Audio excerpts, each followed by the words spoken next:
There's nothing wrong with wanting to run for city council, school board, township trustee, township supervisor. All of these positions are really important, and we need good conservatives running for them in these off election years because they are the ones that are really going to, they build a bench. The Democrats understand what they're doing. They're building a bench for the future, and they're building a local stall block for anything that Republicans or the president want to do moving forward.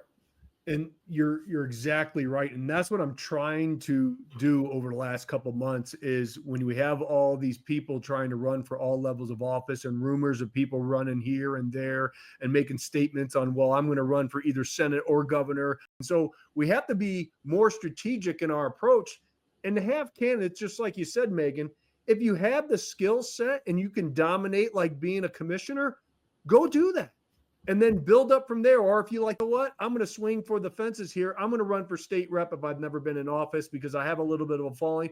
Awesome. Go do that. But just don't think like that you're mad and you're upset at the government that, hey, I'm going to run for president or I'm going to run for Congress or, hey, I'm going to run for governor or Senate when you have no history, no skill set. And if the only thing that you're bringing to the table is that you love this country and you love this flag, that's great. But that, unfortunately, is not going to allow you to fundraise to beat the Democrats, especially in the general, and you're not going to win the primary. Let's just be honest. Yeah, I mean, let's look at the United States Senate seat for a while, because there's a lot of talk about why Republicans in Michigan just cannot seem to win that race. And we've had some good years in Michigan. We've had good Republican years.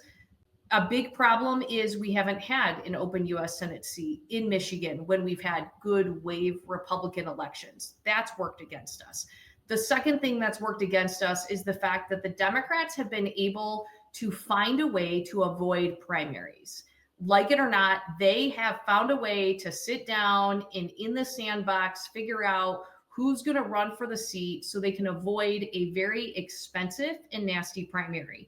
Republicans tend to have primaries. And so our candidates have to, they have to go through the primary, they have to spend more money, they have to beat each other up, and they're already bruised and battered by the time they get to the election.